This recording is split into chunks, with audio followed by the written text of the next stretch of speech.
लेकिन इतिहास गवाह है पहली बार इस देश में बेटियां काला दिवस मना रही हैं। और अगर इस देश की बेटियां काला दिवस मनाएगी, इस देश की लक्ष्मी काला दिवस मनाएगी, इस देश की रानी लक्ष्मीबाई काला दिवस मनाएगी, तो लगता है कि भविष्य में अंधकार हो जाएगा। आप महिला हिंसा पर कोई बयान दे नहीं रही है तो आपकी ये चुप्पी, आपका ये समर्थन भी महिला हिंसा के साथ है। उन्होंने 3 नाम लिए, देश के प्रधानमंत्री श्री नरेंद्र मोदी, गृह मंत्री अमित शाह और भारतीय जनता पार्टी के अध्यक्ष जेपी नड्डा। क्या इस देश में कानून की पहचान सिर्फ ये 3 नाम है?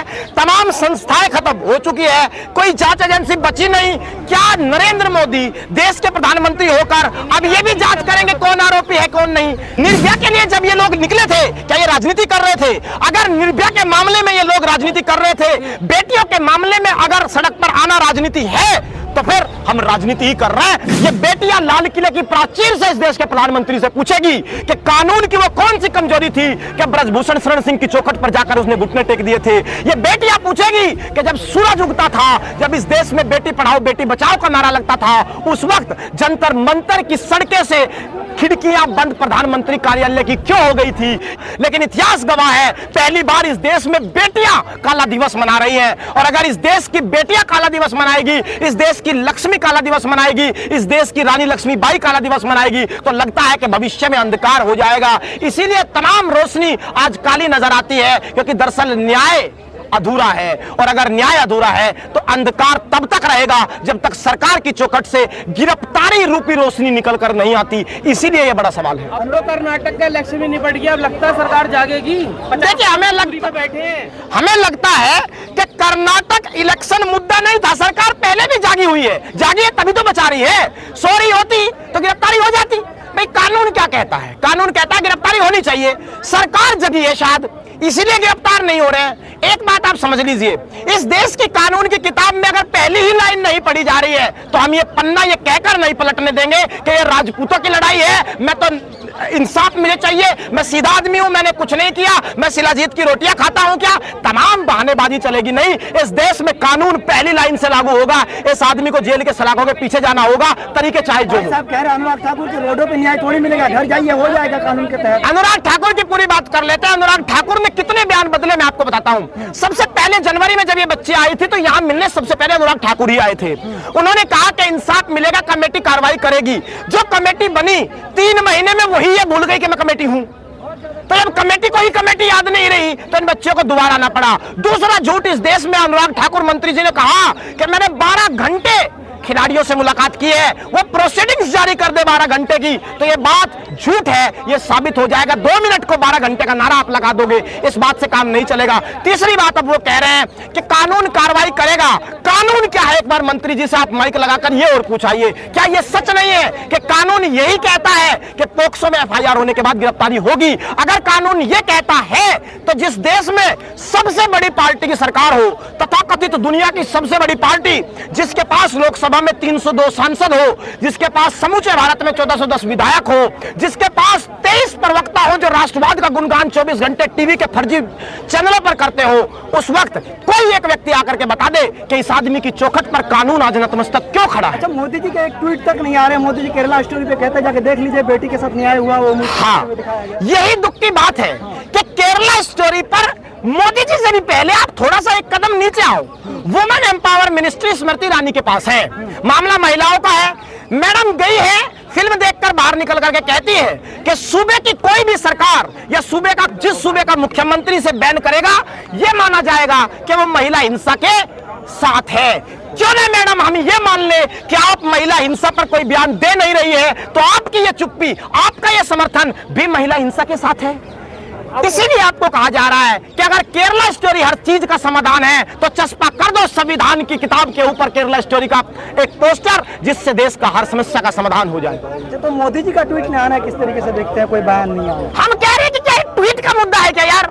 इस देश के ओलंपिक मेडल बेटियों के साथ न्याय के लिए, न्याय की चौखट पर अन्याय हो रहा है, क्या सिर्फ ट्वीट से काम चलेगा? ये ट्वीट से काम नहीं चलेगा। ये बेटियां किसान की बेटियां है। इस आदमी को हमें किसी का ट्वीट नहीं चाहिए यार, हम सस्ते लोग नहीं है। सुप्रीम कोर्ट ने कहा है ना, निचली अदालत में जाएं, हाई कोर्ट में जाएं, अगर गिरफ्तारी नहीं हो रही है तो कोर्ट से ऑर्डर कराएं। फिर देखिए, 2 बातें आप समझ लीजिए, एक होता है डिस्पोज्ड ऑफ और एक शब्द होता है डिसमिस्ड।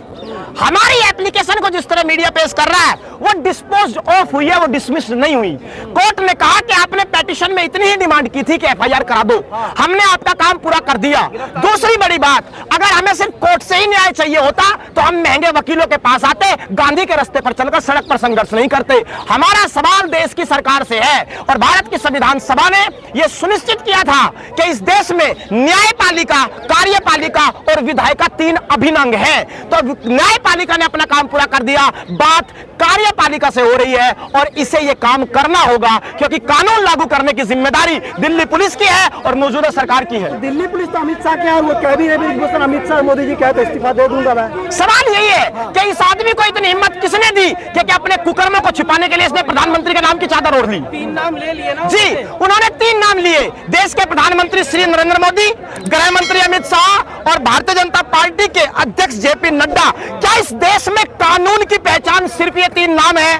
तमाम संस्थाएं खत्म हो चुकी है, कोई जांच एजेंसी बची नहीं। क्या नरेंद्र मोदी देश के प्रधानमंत्री होकर अब ये भी जांच करेंगे कौन आरोपी है कौन नहीं? मैं मानता हूं उन्होंने ये बयान दिया था कि कपड़े देखकर हम आरोपी पहचान लेते हैं, लेकिन ये सवाल कपड़े देखने से काम नहीं चलेगा। जांच एजेंसी को अपना काम करना होगा और ब्रजभूषण शरण सिंह को सलाखों के पीछे डालना होगा। लेकिन क्या ब्रजभूषण शरण सिंह का इस्तीफा या गिरफ्तारी से इन बेटियों को सम्मान मिल जाएगा? जो बेटियां यहाँ पर आज इतने दिनों से बैठी हैं, सिर्फ गिरफ्तारी और इस्तीफे से इन बेटियों का सम्मान वापस आ जाएगा? क्या लगता है मैडम? सलाखों के पीछे जाने से कानून की वो किताब खुलना शुरू करेगी जो आज तक बंद है। लेकिन ब्रजभूषण शरण सिंह तो इस पूरे प्रदर्शन को ही राजनीतिक मुद्दा बता रहे। महिलाओं के सम्मान में देश दोबारा आया है, पहले 2011 में भी आया था। उस स्थिति पर जरा गौर कीजिए। उस स्थिति में 2011 में जो आज सत्ता में है तब ये विपक्ष में थे। निर्भया के लिए जब ये लोग निकले थे क्या ये राजनीति कर रहे थे? अगर निर्भया के मामले में ये लोग राजनीति कर रहे थे, बेटियों के मामले में अगर सड़क पर आना राजनीति है तो फिर हम राजनीति ही कर रहे हैं, लेकिन हम बेटियों के सम्मान में अलग जगाते रहेंगे। और ये लो जो यहां से आज जली है तब तक जलती रहेगी जब तक हर बेटी को क्या नहीं मिलेगा, इंसाफ नहीं मिलेगा। ये अगले साल ओलंपिक है, इस पर क्या लग रहा है? हाँ, ओलंपिक से पहले एक बात और पे आ जाओ, बहुत काम की बात याद दिला दी भाई। परसों का इंडियन एक्सप्रेस आप पढ़िए, इस देश की सरकार ने बड़ी घोषणा की है। उन्होंने कहा कि 2024 में 26 जनवरी रिपब्लिक डे के दिन महिलाएं ही सिर्फ परेड में शामिल होगी। तो भाई ये 3 महिलाएं हमारी भी हैं, ये खिलाड़ी भी है और ये परेड भी अच्छी जानती है। अगर सरकार इस मामले में इंसाफ नहीं करती तो किसान आंदोलन में भी 26 जनवरी को इतिहास लिखा था।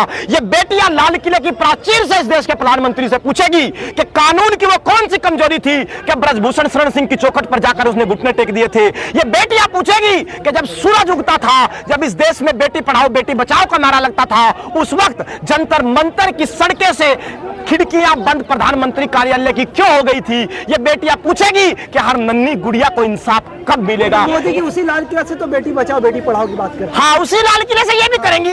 इस बार दोनों बातें ठीक होंगी। क्यों? क्योंकि दरअसल वुमेन्स का प्रोग्राम है, महिलाएं सम्मिलित होगी और ये भी महिलाएं आमने सामने रहेंगी। जी बिल्कुल। तो किसान आंदोलन में 700 से ज्यादा मरे थे, पहलवानों को ही मरना पड़ेगा क्या? देखिए, किसान आंदोलन में 750 से ज्यादा शहादत हुई। देश ने पहली बार ऐसा देखा है कि इस देश में कोई आदमी किसानों के ऊपर जीप से रौंद सकता है। एक बात आप जीन लीजिए, जब तक इंसाफ नहीं होगा, शहादत एक छोटी चीज है उस गुड़िया के लिए, उस छोटी बच्ची के लिए जिसकी आंखों में हिम्मत इंसाफ की लो जलानी है। वो छोटी बच्ची शायद जानती भी नहीं होगी कि जंतर मंतर की किसी धरती पर तेरे लिए लड़ाई लड़ी जा रही है। उसके लिए अगर शहादत भी हो जाए तो सस्ती है, लेकिन उसे हिम्मत और न्याय दिला कर जाएंगे। आंदोलन की भी अक्सर रोड पे आ गए हैं। हैं जी, ब्रजभूषण के समर्थक भी रोड पे आ गए हैं। हाँ, अब सुन लो बात। 2 बातें हैं इस मामले में जो सवाल आपने पूछा ब्रजभूषण सिंह के समर्थक का। उनका कहना है जी मेरे पास इतने समर्थक है, जंतर मंतर घेर लेंगे। बिल्कुल लेके आओ, लेकिन अपनी बच्चियों को गोद में लेके आना।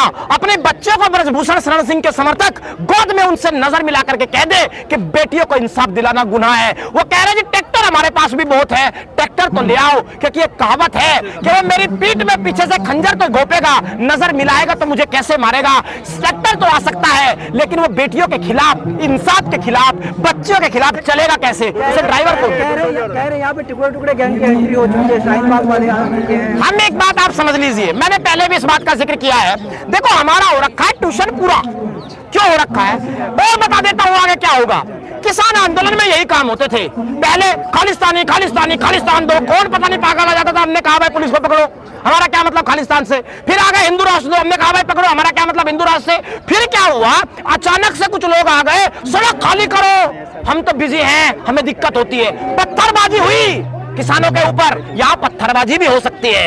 ये सारे हथकंडे पहले फ्लोप हो चुके 13 महीने में, हमें पता है आगे क्या क्या होना है, क्योंकि हमने ट्यूशन पूरा कर रखा है 13 महीने की डिग्री लेके।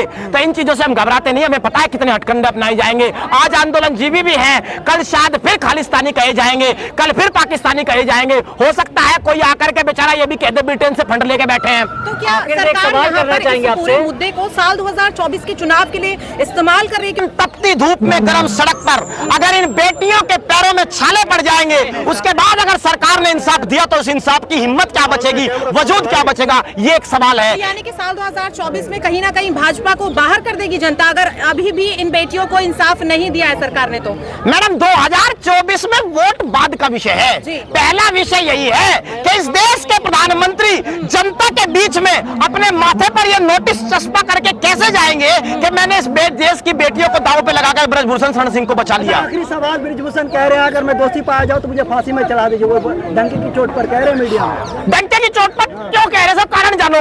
क्योंकि वो ये कह रहे भाई ना तो मैं जेल में जाऊंगा, ना कानून की किताब खुलेगी, और मेरे ऊपर तो 84 FIR थी, आज तक तो कोई फाइल खुली नहीं, ना ये खुलेगी। इसीलिए कुछ भी कह लो भाई, जेल में जाओ, फास्ट ट्रैक कोर्ट सरकार तुम्हारी है, बैठाओ, 8 दिन में दूध का दूध पानी का पानी। और एक काम और कर दो, इन बच्चों ने नार्को टेस्ट की मांग की है इस देश में। महाभारत में जब द्रौपदी को धृतराष्ट्र ने स्वीकार नहीं किया और कहा कि ये समाज के खिलाफ है, 5 पतियों के साथ एक महिला नहीं आ सकती, तो सबसे पहले द्रौपदी ने कहा था कि मैं अग्नि परीक्षा के लिए तैयार हूं।